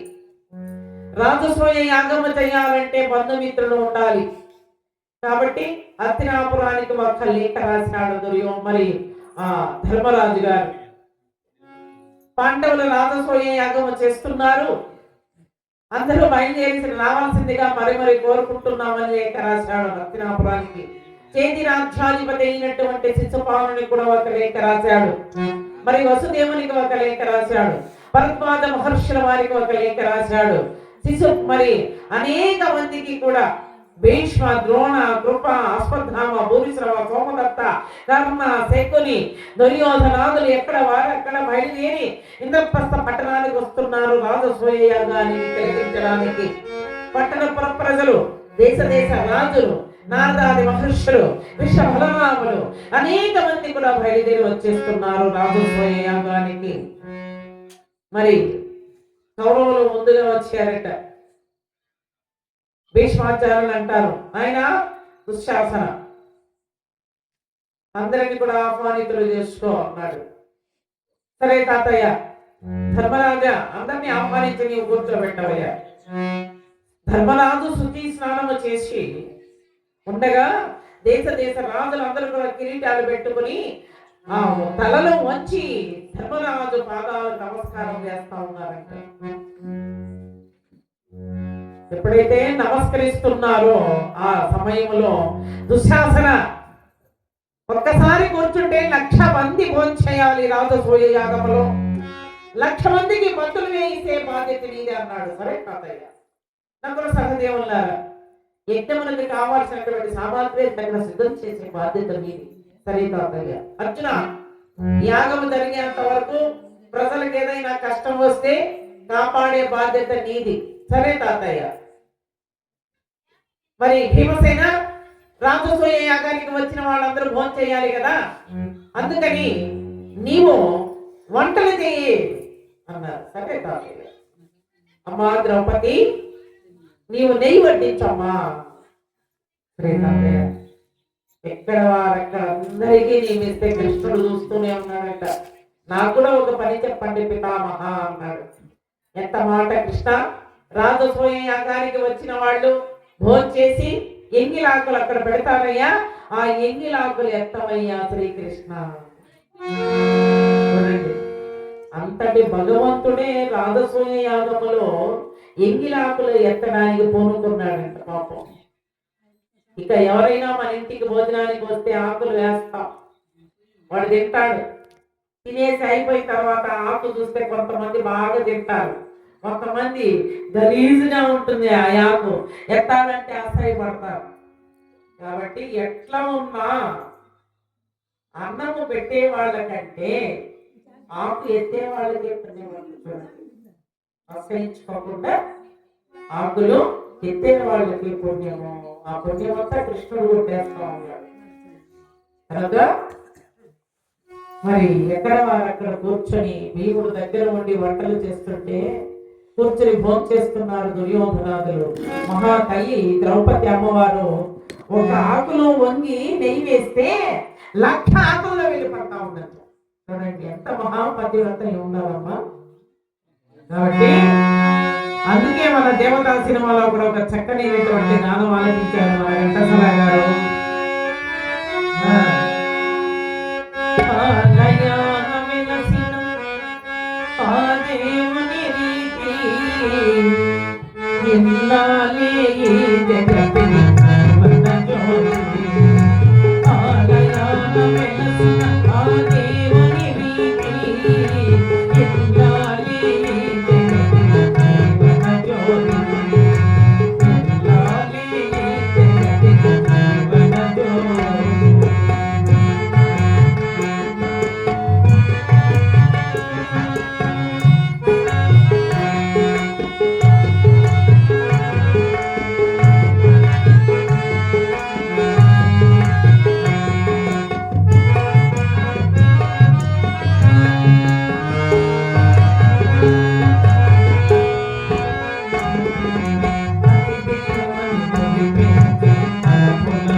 ఆనాటి సతి అనసూయ లాంటి మహాపతివ్రత మహాతల్లి ద్రౌపది అమ్మవారు అందరూ మరుదులు కూర్చొని భోంచేస్తుంటే దగ్గర ఉండి నెయ్యి వడ్డిస్తా ఉందట ద్రౌపది అమ్మవారు.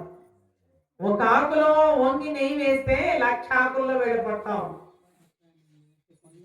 దుర్యోధనుడు నెయ్యి వడ్డిస్తున్న ద్రౌపది అమ్మవారిని చూసి, అమ్మా నెయ్యి వడ్డిస్తున్నావు బాగానే ఉంది, 5 మంది భర్తలు నీకు, ఈ రోజు నీవు ఎవరి దగ్గర కాపురం సాగిస్తున్నావు? ఎవరి దగ్గర కాపురం చేస్తే ఆయనకి ఎందుకు? అన్నం తింటా ఉన్నాడు, తిను. వదినమ్మ తల్లితో సమానం, అట్లాంటి మహాతల్లిని అడగొచ్చున? ఎవరు వంతులో ఉన్నావు ఈ రోజు? 5 మంది భర్తలు నీకు, ఎవరి దగ్గర కాపురాన్ని సాగిస్తున్నావు? ఆ అమ్మ ఏమీ చెప్పలేక, మరిది అంటే బిడ్డతో సమానం, ఆ బిడ్డతో ఎట్లా చెప్తుందండి మహాతల్లి ఫలాని వంతులో ఉన్నానని? చెప్పలేక ఏడ్చుకుంటా పోయి నిలబడిపోయింది.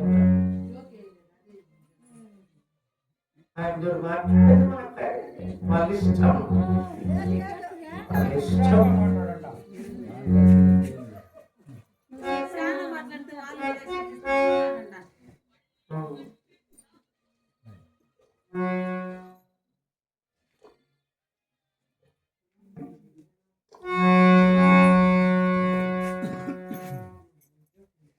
ఏమీ చెప్పలేకపోయి ఏడుస్తా ఉందట మహాతల్లి. కృష్ణ పరమాత్మను చూశాడమ్మా, ఎందుకు ఏడుస్తున్నావు? అన్నయ్య, దుర్యోధనికి నెయ్యి వడ్డించడానికి వెళితే ఎవరు వంతులో ఉన్నావు అని అడిగాడు, నేనేమని సమాధానం చెప్పేది? ఈసారి పో నెయ్యి వడ్డించు. అలాగే అడిగాడు అనుకో, తక్షకుని వంతు. దుర్యోధనికి అర్థమైపోతుంది, ఓ మళ్ళీ వెళ్ళింది నెయ్యి వడ్డిస్తోంది. ఇంత మునుపు అడిగాను, ఇప్పుడు మళ్ళీ అడుగుతున్నాను, ఎవరు వంతులో ఉన్నావో చెప్పు తల్లి. తక్షకుని వంతు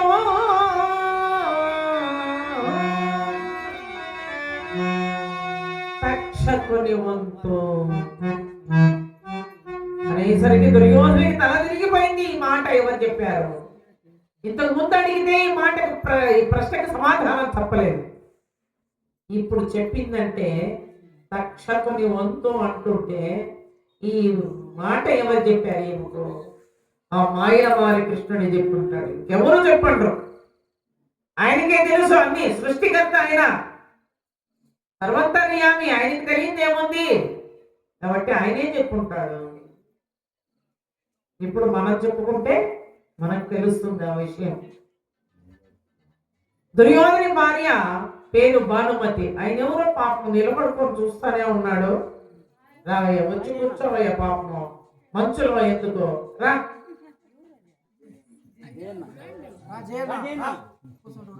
ఎప్పుడు అంతే కూర్చుండే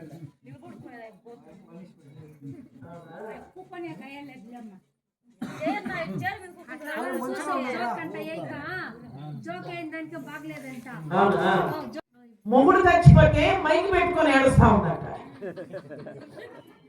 ఇట్లాంటి వాళ్ళు ఎవరైనా ఉన్నారమ్మా ఎక్కడైనా? మా ఊర్లో ఉంటారు కదా, ఇక్కడ ఎవరు లేరు అట్లాంటి వాళ్ళు. తమిళనాడులో ఎక్కువగా ఉంటారు. మొగుడు చచ్చిపోతే మనుషుల్ని పెట్టి ఏడిపిస్తారు అన్నమాట. ఎంత బాగా ఏడిస్తే వాళ్ళ గిరాకులు తమిళనాడులో ఇప్పుడు కూడా. నిజమా అబద్ధం కాదమ్మా, నిజంగానే తమిళనాడులో వాళ్ళు అసలైన వాళ్ళు వాళ్ళ ఇంట్లో ఏడ్చేది లేదు, మనుషులు పెట్టి ఏడిపిస్తారు. వాళ్ళు ఇంకా చెప్పాలా తమిళలో ఏడ్చేది ఎట్లా? ఓరి దేవుడు, ఓరి దేవుడా, నా మొగుడు చచ్చిపోయినాడక్క, నిన్నటి వరకు బాగున్నాడక్క, అప్పుడే చచ్చిపోయినాడక్క. ఉన్న మొగుడు ఒకడే ఒకడు పుట్టక్క చచ్చాడు. పక్కింటోళ్ళు వచ్చేసినారు, ఆ పక్కింటోళ్ళు ఈ పక్కింటోళ్ళు వచ్చేసారు. నిన్నటి వరకు నీ మొగుడు బాగానే ఉన్నాడు కదే, అప్పుడే చచ్చిపోయినాడు ఏడుస్తా ఉన్నావే, ఎందుకే? ఏం జరిగింది చెప్పవే? అక్క మొన్నేమో నడుము మరి కాళ్ళు నొప్పి అన్నాడు నొక్కా, నిన్నేమో నడుము నొప్పి అన్నాడు నొక్కారు, ఈ రోజు గొంతు నొప్పి అన్నాడు నొక్కేశాడు అక్క. చచ్చిపోయినాడు అక్క నా మొగుడు. ఉన్న మొగుడు ఒకడే ఒకడు చచ్చిపోయినాడు అక్క. ఇంకెవరు నాకు దిక్కులేరు అక్క. ఓ దేవుడు, ఇంకెవరు నాకు దిక్కురా అని ఏడుస్తా ఉంది. మరి మైలు పెట్టుకొని ఏడుస్తున్నావు ఎందుకే? ఏమీ లేదక్క, నా మొగుడు చచ్చిపోతా. మొగుడిని చంపేసిన ఆడదిని ఆ ప్రపంచం అందరూ అనుకుంటారు. అలా అనుకోకుండా ఉండాలంటే మైకు పెట్టుకొని ఏడువే అని చెప్పి తెచ్చాడంట మొగుడు. అందుకని మైకు పెట్టుకొని ఏడుస్తున్నారు వాళ్ళు. సరే, గుంతలు వేసేశారు, సమాధి కట్టేశారు. మరి సమాధి దగ్గరికి పోయి ఈమె విసనగర తీసుకొని ఆ దారిలో ఒక 20 మంది సన్యాసులు పోతా ఉన్నారు. ఎక్కడైనా గుళ్ళు గోపురాలకు పోయి మోక్షమైన సంపాదించుకొని వద్దాం పదంరా అని చెప్పి వాళ్ళు పోతా ఉన్నారు. ఈమె సమాధి కేసి విసనగర తీసుకొని ఎప్పుడైతే విసురుతా ఉన్నారో చూసేసినారు. మహాతల్లి భర్త బతుకుండేటప్పుడు ఎట్లా సేవలు చేసిందో, మరణించిన తర్వాత గుంతలు వేసేసి సమాధి కట్టేస్తే కూడా సమాధి పోయి విసనగర తీసుకొని విసరుతా ఉందంటే ఎంత మహాపతివ్రత ఉండాలా? రే మొక్కితే మా పాదాలకే మొక్కాలరా, రండ్రా పోదాము అని పరిగెత్తుకుంటా వచ్చి ఆమె దగ్గరకు వచ్చామా, మహాతల్లి ఎంత మహాపతివ్రత, మొగుడు బతుకునేటప్పుడు ఎట్లా సేవలు చేసినావు, ముక్కలు వేసేసి సమాధి కట్టేస్తే సమాధి కూడా విసనగర తీసుకొని విసురుతా ఉన్నావంటే ఎంత గొప్పదానివమ్మా నీవు అని పాదాల మీద పడి లేస్తా ఉన్నారు వాళ్ళు. ఈమె విసనగర్ర విసిరేది వదిలేసి కింద పారేసి పైకి లేచి కడప రెడ్డమ్మలాగా చీర పైకి కట్టి పెద్ద చెప్పచ్చో, నా మొగుడు చచ్చిపోతా ఏమని చెప్పి చచ్చాడో తెలుసా?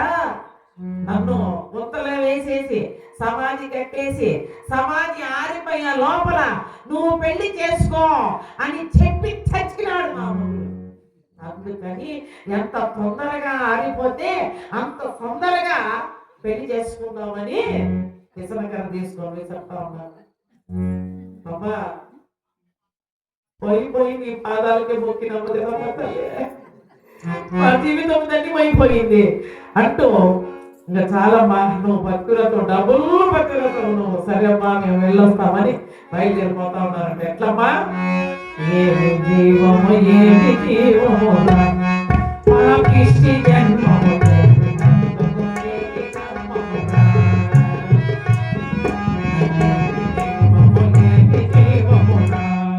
పాపిష్టి జన్మము ఏమి కర్మమురా.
తెలుసుకోని తాడు తప్ప ఎంత మోసపోయాం మేము, నీ పాదాలకు మొక్కినాం కదమ్మా మహాతల్లి అని బయలుదేరి దేవుని దర్శనం చేసుకొని మహానుభావులు జీవితం ధన్యం చేసుకొని పోతా ఉన్నారు.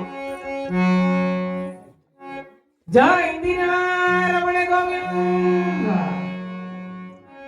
మా వాళ్ళు చాలా చప్పబడిపోయినారు, ఒకరు దుడ్లు లేదా అమ్మా? అవునా? నవ్విస్తా నవ్విస్తా ఉంటాను ఇంకేమి ఎప్పుడు అదే నవ్విస్తానే ఉంటే కథ వద్దా? కథ కండిషన్